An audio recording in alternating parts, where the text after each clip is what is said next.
الحمد لله وكفى وسلام على عباده الذين اصطفى أما بعد فأعوذ بالله من الشيطان الرجيم بسم الله الرحمن الرحيم يتلو عليهم آياته ويزكيهم ويعلمهم الكتاب والحكمة وإن كانوا من قبل لفي ضلال مبين آمنت بالله صدق الله مولانا العظيم قال الله تبارك وتعالى في شأن حبيبه الكريم إن الله وملائكته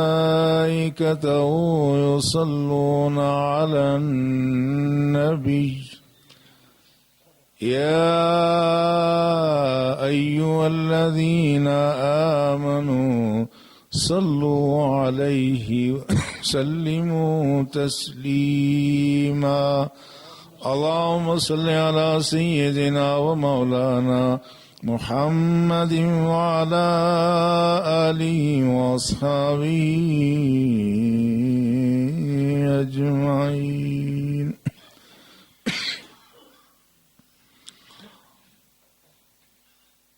لائق صدر احترام ارباب علم و دانش اور صاحبان محبت و عقیدت،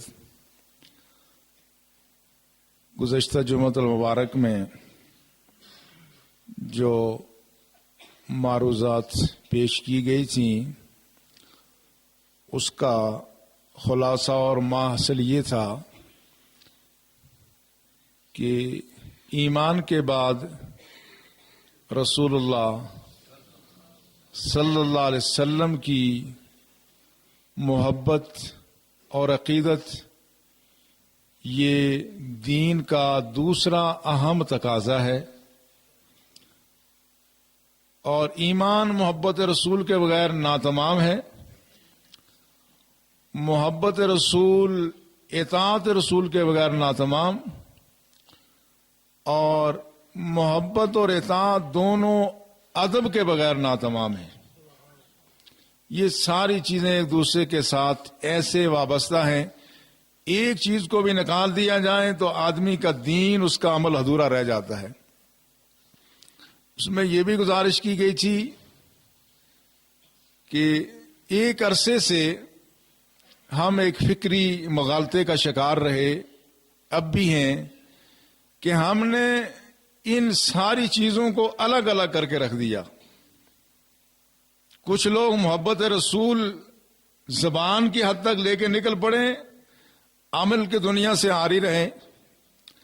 بعض لوگوں نے اطاعت رسول پر زور دیا لیکن محبت رسول کا نام زبان پر لانا بھی پسند نہ کیا۔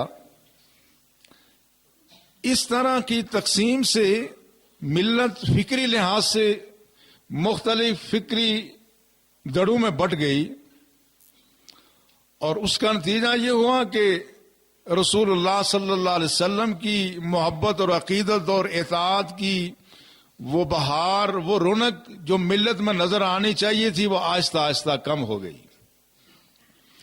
آج بھی ہم اسی موضوع کو آگے بڑھانے کی کوشش کریں گے۔ آج آپ کو یقیناً اس بات کا علم ہوگا کہ آج اساتذہ کا دن منایا جا رہا ہے، ٹیچر ڈے منایا جا رہا ہے، جس میں اساتذہ کی تعظیم و تکریم اور ان کو معاشرے میں باعزت مقام دینے کی تحریک کو آگے بڑھایا جا رہا ہے۔ حقیقت یہ ہے کہ مغربی استعمار نے ہمیں جن محاذوں پر شکست دی اور جس میں ہمیں کھوکھلا کیا گزشتہ 400 سال میں، اس میں سب سے اہم محاذ تعلیم کا ہی تھا۔ علم تعلیم کسی قوم کی ریڑھ کی ہڈی کی حیثیت رکھتی ہے. کسی قوم کے نظام تعلیم کو مفلوج کر دیا جائے تو وہ خود بخود قوم مفلوج ہو کے رہ جاتی ہے. اور مغربی استعماری قوتوں نے ہمارے نظام تعلیم پر ہی بڑا منظم حملہ کیا اور وہ حملہ آج بھی جاری ہے. جن جن ممالک میں یہ استعماری قوتیں داخل ہوئیں، جاتے جاتے انہوں نے کوشش یہ کی کہ پہلے تو یہ کریں کہ یہاں ایسی لادین سوچ رکھنے والے ایسی قیادت مسلط کر کے جائیں کہ ان کے نظام تعلیم میں خدا رسول کا سرے سے ذکر ہی کوئی نہ ہو. اول کوشش یہی رہی ہے، اور اسی کوشش کے نتیجے میں جب انہوں نے سلطنت عثمانیہ کی بنیادیں ہلانا شروع کی اور جب وہاں پر ان کا تسلط قائم ہوا تو وہاں پر نکلتے ہوئے اقتدار ایک ایسے شخص کو دے کے گئے کہ جو عالم اسلام کا پہلا وہ حکمران تھا جس نے اپنے آپ کو، اپنی ریاست کو سیکولر یعنی لادین کہلایا. اور ستم ذریعہ یہ دیکھیں کہ آج جب ٹیچر ڈے منایا جا رہا ہے تو مغرب نے عالم اسلام کے جس شخص کو چنا جس کا نام، جس کو مغرب میں پرائم ٹیچر کہا جاتا ہے، معلم اعظم جس کو کہا جاتا ہے، وہ کون ہے؟ کمال اتا ترک ہے. آج ٹیچر ڈے بناتے ہوئے یقیناً جو لوگ اس کی تاریخ پر نظر رکھتے ہیں انہیں اس بات سے بھی کوفت ہوگی کہ عالم اسلام میں کمال اتا ترک کو پرائم ٹیچر کے نام پہ معروف کیا گیا کہ وہ عالم اسلام کا سب سے بڑا ٹیچر ہے. اس کا کارنامہ کیا تھا کہ اس نے ترکی زبان سے عربی کے الفاظ کو نکال کے دوسرے الفاظ داخل کر دیے. انہوں نے ہمارے صفوں میں سے ایسے لوگوں کو ہیرو بنایا. معلم اعظم اس کو بنایا جو عالم اسلام کا سب سے بڑا عملاً دشمن تھا، جس نے عربی وضع قطع پر پابندی لگائی، پردے پر پابندی لگائی، ترک ٹوپی پر پابندی لگائی، اس کو پرائم ٹیچر بنا کر کے دنیا میں پیش کیا گیا. ایک کوشش یہ رہی، اور وہی کوشش بر صغیر میں بھی ہوئی کہ یہاں سے جاتے ہوئے اقتدار عملاً ان لوگوں کے ہاتھوں میں دینے کی کوشش کی گئی کہ جو انگریز کے اسی نظام کے پروردہ تھے، انہی کے پالے ہوئے تھے، ان کے لگائے ہوئے پودے تھے، اور انہوں نے وہی نظام دینا تھا. اور آج بھی وہ نظام کسی نہ کسی صورت میں موجود ہے جس میں اس قوم کو خدا اور رسول سے دور کیا جائے. لیکن یہ حکمت عملی عالم عرب میں کامیاب نہیں ہو سکتی تھی جو اسلام کا مرکز تھا. اسلام کے مرکز میں لادینیت کی بات کرنا یہ بہت مشکل بات تھی. اس میں انہوں نے یہ کیا کہ جب ترکوں کو کمزور کیا تو ایک ایسی مذہبی قیادت لا کے کھڑی کر دی جس نے محبت رسول کو توحید کے منافی قرار دے دیا. ایک ایسا مذہبی گروہ سامنے لا کے رکھ دیا کہ جنہیں یہ باور کرایا گیا کہ خدا کی توحید یوں بیان کی جائے کہ باقی سارے لوگوں کی عظمت کی نفی ہو جائے، اور اس میں انبیاء کرام اور امام الانبیاء کے تقدس کو بھی مجروح کیا جائے. اور یہ جو غیر اللہ کی آپ اصطلاح سنتے ہیں، سب کچھ اللہ سے ہونے اور غیر اللہ سے کچھ نہ ہونے کا یقین، اس کے پیچھے دراصل وہی بات ہے کہ انبیاء کرام کو غیر اللہ قرار دے دیا گیا. تو غیر اللہ کا کتنا تقدس ہو سکتا ہے؟ یہ بھی فکری سوچ وہیں سے آئی ہے، اور اس میں مذہبی حلقوں سے اس سوچ کو رسول اللہ کی عظمت اور محبت کو نکالا گیا. اس لیے اقبال نے کہا کہ وہ فاقہ کش جو موت سے ڈرتا نہیں، ذرا روح محمد اس کے بدن سے نکال دو. فکر عرب کو دیکھ کے فرنگی تخیلات، اسلام کو حجاز و یمن سے نکال دو. یہ انگریزوں کی پالیسی تھی. اس کا نتیجہ کیا ہوا کہ آج بہت سارے عرب ممالک میں جو رسول اللہ صلی اللہ علیہ وسلم کے خاکے بنائے جائیں، استحزان، یا فلمیں بنائے جائیں، یا قرآن کی بے حرمتی ہو جائے، وہاں ٹس سے مس نہیں ہوتے لوگ. اس کا میں نے پچھلی دفعہ تذکرہ کیا تھا. ہم اس سے آگے بڑھیں گے کہ اب اگر ہم نے آج جب ٹیچر ڈے بنایا جا رہا ہے، اگر کسی بھی پیمانے سے دنیا کے بڑی بڑی شخصیتوں کو اگر کسی پیمانے پر پرکھا اور ناپا جائے اور جو آج ٹیچر ڈے منایا جاتا ہے یہ سارے ممالک میں صرف آج ہی نہیں ہوتا، یہ صرف جرمنی اور پاکستان میں بعض ممالک میں ہو رہا ہے، باقی دنوں میں الگ الگ لوگوں نے اپنے اپنے ٹیچر ڈے بنائے ہوئے ہیں اور اپنے اپنے دن مقرر کیے ہوئے ہیں۔ آپ اگر صرف اسی بنیاد پر پرکھیں کہ دنیا کا انہوں نے کمال اتاترک کو اسلامی دنیا کا معلم اعظم بنایا، پر اصل میں معلم اعظم ہے کون؟ یہ قابل غور بات ہے۔ اساتذہ کی فہرست میں اگر کسی ذات کو تلاش کریں کہ دنیا کا سب سے عظیم ٹیچر تھا کون، دنیا کا سب سے بڑا معلم تھا کون، تو اسلامی دنیا کی بات نہیں ہے، عالم انسانیت میں محمد عربی فدا ہو ابی و امی، ان سے بڑا کوئی معلم نہیں گزرا ہے۔ عظمت کا جو معیار آپ رکھیں، جو پیمانہ رکھیں، سب سے بڑے معلم، سب سے بڑے استاد رسول اللہ صلی اللہ علیہ وسلم کی ذات گرامی ہے۔ اور قرآن حکیم نے انسانیت پر اور مومنوں پر بالخصوص اپنا احسان جتلایا ہے۔ فرمایا لقد من اللہ علی المؤمنین اذ بعث فیہم رسولا من انفسہم، اللہ نے اہل ایمان پر بڑا احسان کیا کہ ان میں سے ایک رسول بھیجا۔ کیا کرتے ہیں؟ یتلو علیہم آیاتی، وہ لوگوں کے سامنے آیتیں بیان کرتے ہیں، وَيُزَكِّيهِمْ وَيُعَلِّمُهُمُ الْكِتَابَ وَالْحِكْمَةَ، ان کا تزکیہ کرتے ہیں، ان کو کتاب و حکمت کی تعلیم دیتے ہیں۔ وَإِن كَانُوا مِن قَبْلُ لَفِي ضَلَالٍ مُبِينٍ، البتہ اس سے پہلے یہ لوگ کھلی ہوئی گمراہی کا شکار تھے۔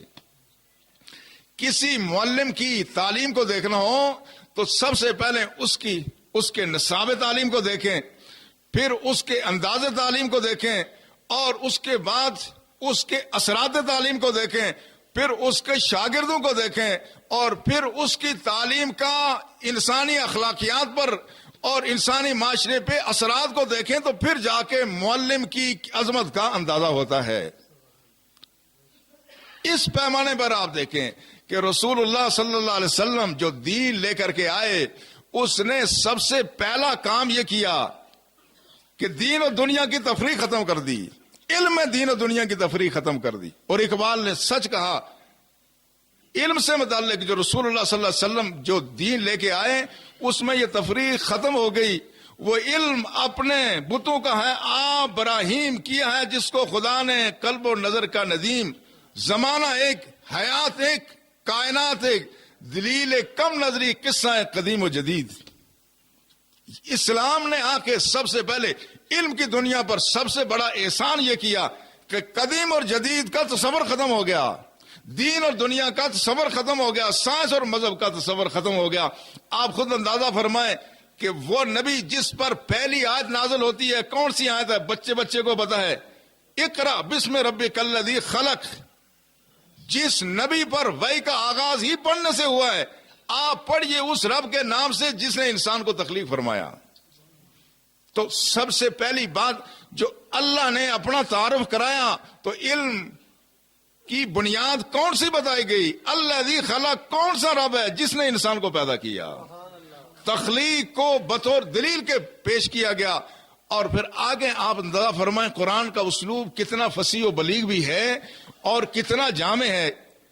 اقرا بسم ربک الذی خلق، خلق الانسان من علق، انسان کو جمے ہوئے خون سے پیدا کیا۔ انسان کے تخلیقی مراحل بیان کیے جا رہے ہیں، یہ ساری سائنس ہے۔ ہمارے بعض احباب بعد میں سائنس کی بات کرتا ہوں، ان کے ماتھے پہ شکنیں پڑتی ہیں، وہ سمجھتے ہیں یہ سائنس شاید قرآن کے خلاف ہے، وہ سمجھتے ہیں یہ سائنس انگریز کی میراث ہے۔ اور پہلی وہی، اب تو بڑا تہذیب کا دور ہے، آپ سارے پڑھے لکھے لوگ ہیں، اور الحمدللہ ہمارے راولہ کوٹ میں تو علم کا تناسب تقریباً پاکستان میں سوائے وہاں کے باقی ہر جگہ سے زیادہ ہے۔ یہ تو پڑھے ہوئے لوگوں سے بات ہو رہی ہے۔ قرآن جب نازل ہو رہا ہے تو عربوں میں بمشکل 16-17 آدمی بمشکل لکھنا جانتے ہیں، پر قرآن کیا کر رہا ہے؟ اقرا بسم ربک الذی خلق، خلق الانسان من علق، انسان کی پیدائش کے مراحل اور وہ سارا نظام بتایا جا رہا ہے۔ تو قرآن کس سے مخاطب ہو رہا ہے؟ وہ انسانیت سے مخاطب ہو رہا ہے۔ تو اسلام نے آ کے سب سے بڑا احسان یہ کیا کہ قدیم اور جدید کا امتیاز ختم ہو گیا، دین دنیا کی تفریق ختم ہو گئی۔ اور دین و دنیا کی جو تفریق ختم ہوئی، اب وہ سارا وہ جو آج جو کشیدگی ہے، آج جو ہم نے ہمارے جدید تعلیم کو اور قدیم تعلیم کو، اسلامی تعلیم کو ہم نے دو حصوں میں بانٹ رکھا ہے. یہ تقسیم ہماری نہیں، یہ انگریز نے تقسیم کی تھی.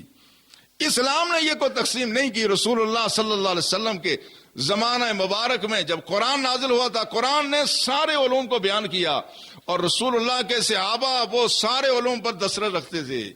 وہ صرف مسجدوں کے امام نہیں تھے، وہ صرف قرآن پاک کی تلاوت ہی خوبصورت انداز سے نہیں کرتے تھے، وہ نظام حکومت جیسا خوبصورت انہوں نے چلایا. روئے زمین پر کوئی کسی ماں نے ایسا لال جنا نہیں جو عمر جیسا کوئی دوسرا ایڈمنسٹریٹر پیدا کرے، جو ابو بکر جیسا کوئی دانش مند اور ابو بکر جیسا بہت بڑا حکمت اور وزڈم والا کوئی سیاستدان پیدا کرے. کوئی ایسا سیاستدان نہیں ہو سکتا. علم کی دنیا میں مولا علی حضرت شیر خدا کے مقابلے کا کون صاحب علم شخص ہو سکتا ہے؟ رسول اللہ کی درسگاہ میں یہ سارے لوگ علم حاصل کر رہے تھے. وزارت خارجہ کی تعلیم بھی وہاں ہو رہی ہے، مسجد کی تعلیم بھی وہاں ہو رہی ہے، امامت کی تعلیم و تدریس وہاں ہے، قرآن کے حافظ پیدا ہو رہے ہیں، مفسر پیدا ہو رہے ہیں، محدث پیدا ہو رہے ہیں، سائنسدان پیدا ہو رہے ہیں. ملٹری اکیڈمی بھی مسجد نبوی میں ہی قائم ہے، یہاں سے دنیا کے عظیم جنرل بھی تیار ہو رہے ہیں.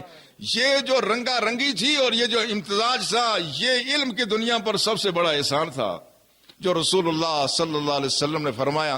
تفریح ختم ہو گئی، دین دنیا کی تفریح ختم ہو گئی، علم سارا سمٹ کر کے ایک ہی مقام پر آ گیا. تو اللہ کے رسول کا سب سے بڑا احسان یہ تھا کہ انہوں نے یہ تفریح ختم کی، اور پھر کسی معلم کا جو انداز تبلیغ ہے، انداز تدریس ہے، وہ بڑا اہم ہوتا ہے.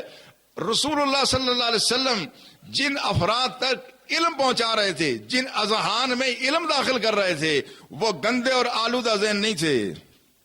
حالانکہ قرآن کہتا ہے ان کانوا من قبل لفی ضلال مبین، یہ پہلے سے بہت مہذب لوگ نہیں تھے، ان کے ذہن پہلے سے صاف نہیں تھے. قرآن کہتا ہے کھلی ہوئی گمراہی میں تھے. یعنی معنی کیا ہوگا کہ ان کے ذہن گمراہی سے مکمل طور پر آلودہ ہو چکے تھے. پر اللہ کے رسول کے تعلیم کا نظام اتنا عمدہ تھا. کیا کرتے ہیں؟ یزکیہم، یہ ان کو پاک صاف کرتے ہیں، صفائی کرتے ہیں. اگر ذہن صاف نہ ہو تو کسی کو علم دینا یہ ایسا ہے جس طرح کسی ظالم کے ہاتھ میں خنجر دے دینا ہے. ہمارے ملک میں ظلم کیا ہو رہا ہے؟ علم ہے، تعلیم ہے، اطلاع ہے، اور پورے طور پر لوگ باخبر ہیں، مگر ساتھ بددیانت اور بے ایمان بھی ہیں. کوئی آفیسر اگر وہ اپنے محکمے سے متعلق ساری باریکیاں سمجھتا ہے اور ساتھ بے ایمان اور بددیانت بھی ہے تو اس کی وہ ذہانت کتنی نقصان ہے. اس سے تو سیدھا سادہ ہی اچھا ہے جس کو پتہ ہی نہ چلے. وہ اس کی ذہانت اور اس کا علم، اس کی پروفیشنل سکل ہمیشہ انسانیت کے لیے وہ زہر قاتل ہے.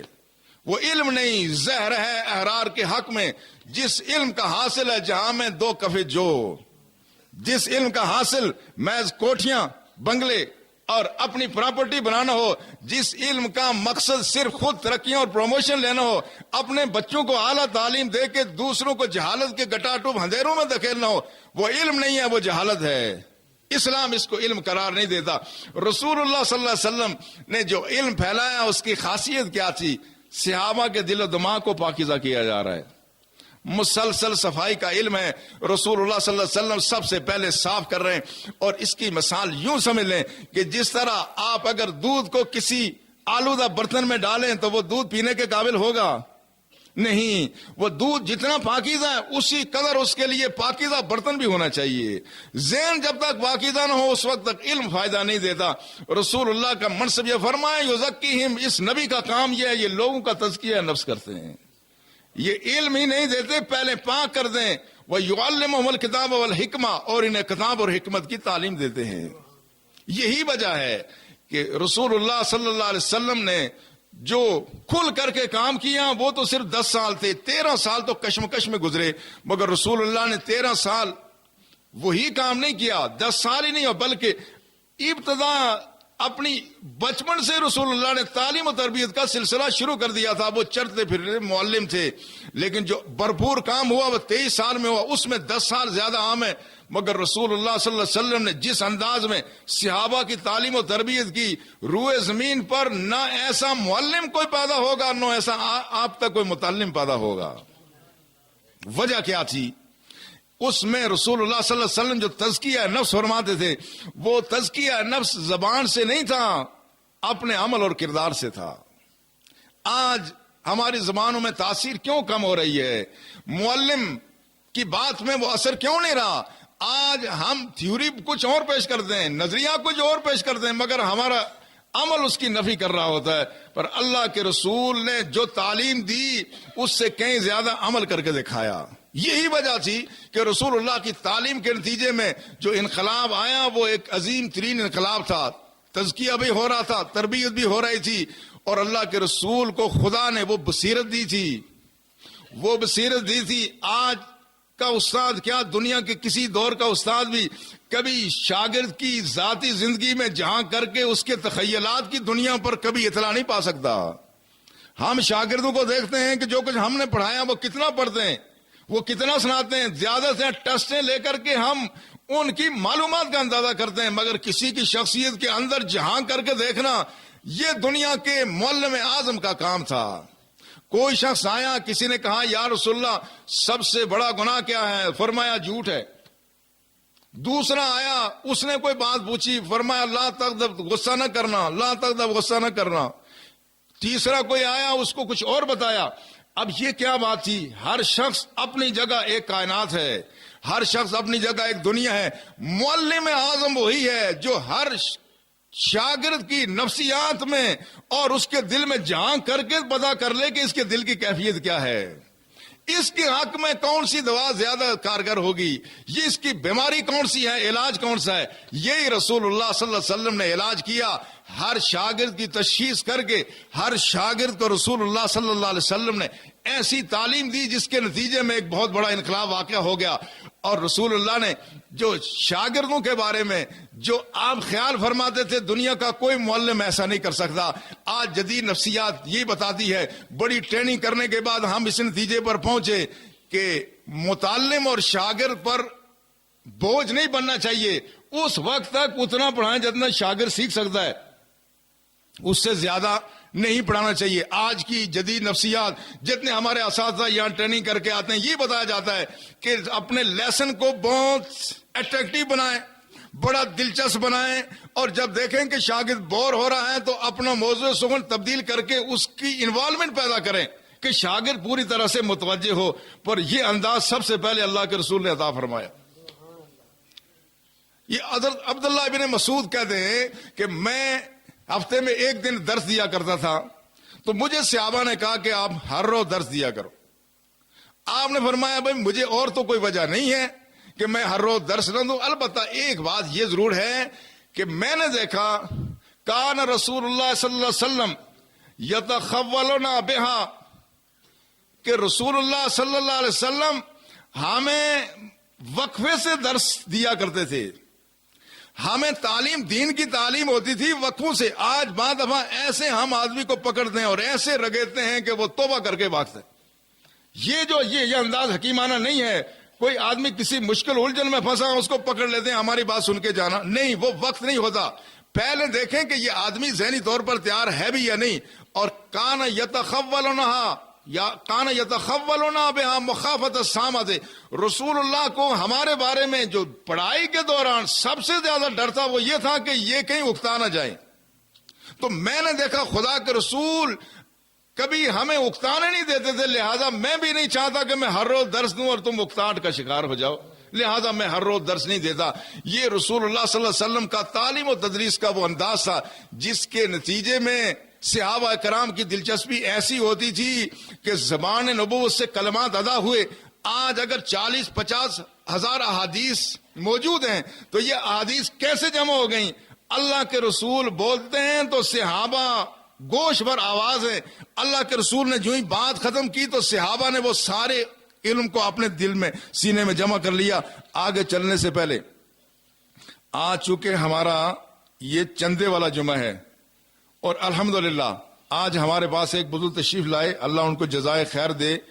انہوں نے اپنی مرحومہ ہمشیرہ کے ایصال ثواب کے لیے 40,000 روپیہ ہماری مسجد کی تعمیر میں ہدیہ پیش کیا، اللہ ان کو جزائے خیر دے۔ ان خاتون کے بچے بھی ماشاءاللہ ڈاکٹر ہیں، اور پھر انہوں نے مجھے تاکید بھی فرمائی کہ آپ نام نہ لیں، یہ خیال ہوگا کہ اس سے کوئی اجر و ثواب کم نہ ہو جائے. اللہ ہمیں بھی اسے اخلاص کی توفیق عطا فرمائے.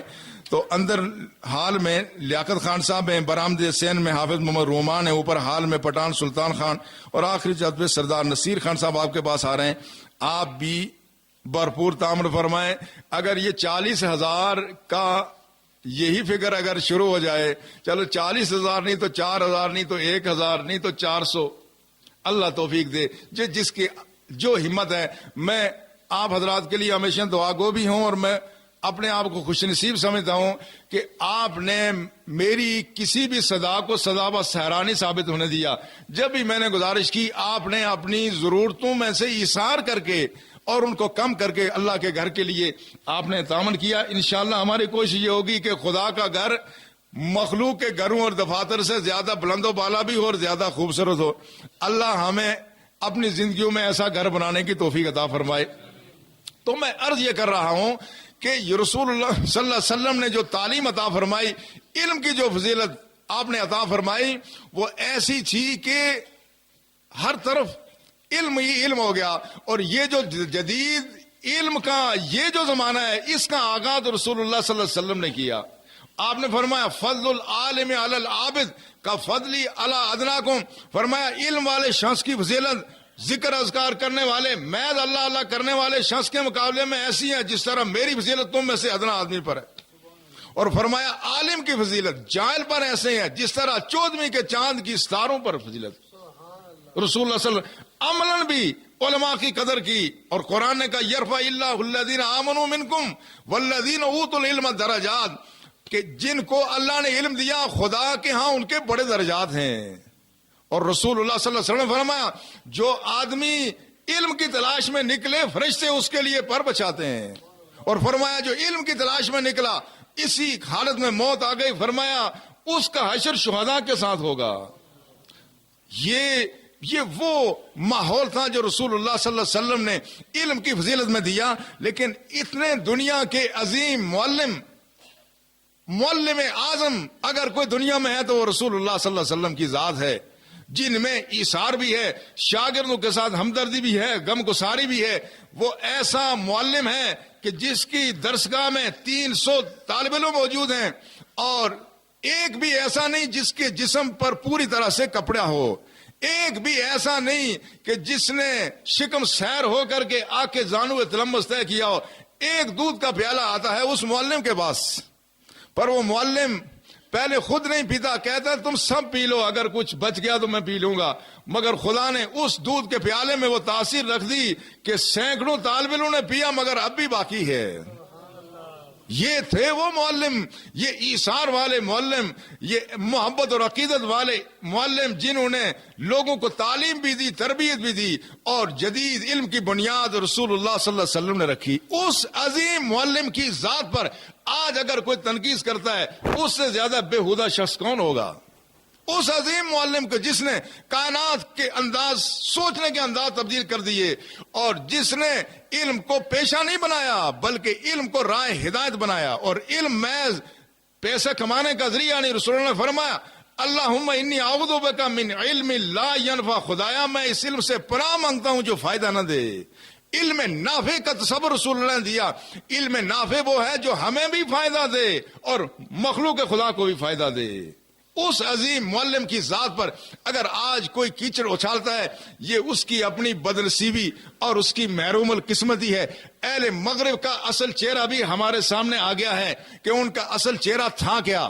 ایک طرف وہ بڑے اپنے آپ کو مہذب سمجھتے ہیں، اور دوسری طرف کسی مذہبی شخصیت کیا کسی بھی شخص کے بارے میں ڈیروگیٹری ریمارکس دینا، ایسی بےہودہ بات کرنا جس سے کسی کی شخصیت متاثر ہو. آج ان کے قانون میں یہ بات جرم ہے. کسی شخص کے بارے میں کوئی ایسی بات کہہ دینا جو اس کی شخصیت کے بارے میں خواب اس دنیا میں موجود ہو یا نہ ہو، آج ان کے قانون میں یہ بات جرم ہے. آج یہاں وکلا حضرات بیٹھے ہوئے ہیں، ان کو پتا ہے کہ یہ قانون میں جرم ہے، جو ڈیفامیشن یہ جرم ہے.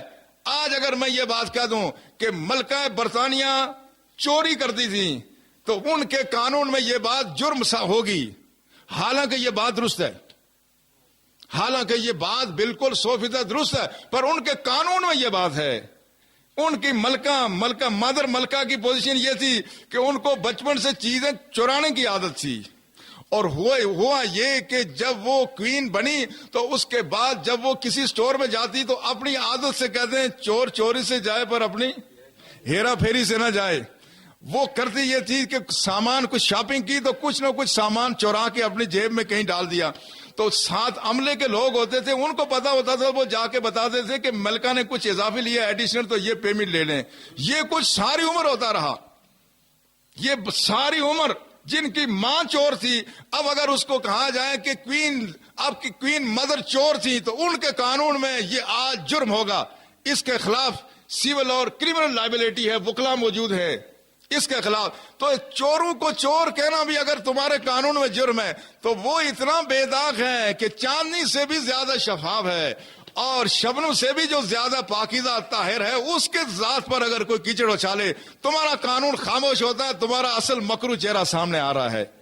اللہ ان کو ہدایت دے اور اللہ ہمیں بھی ہدایت دے کہ اب ہم نصاب تعلیم میں بالخصوص ٹیچر ڈے کے دن، آج ٹیچر ڈے جب ہم منا رہے ہیں، ہمیں اب محبت رسول کو تعلیم کا ایک نصاب کا حصہ بنانا ہوگا. یہ نہ ہو کہ پھر وہی کیفیت جو عربوں میں ہو رہی ہے، سارے اسلام میں لوگ خاموش بغلے جھانکتے رہے. ایسا وقت اگر ملت اسلامیہ میں آ گیا اس سے برا وقت کوئی نہیں ہوگا. اللہ ہمیں اپنے نبی کی عظمت پہچاننے کی توفیق عطا فرمائے، ان کے ادب اور احترام کی توفیق عطا فرمائے. وما علینا الا سنت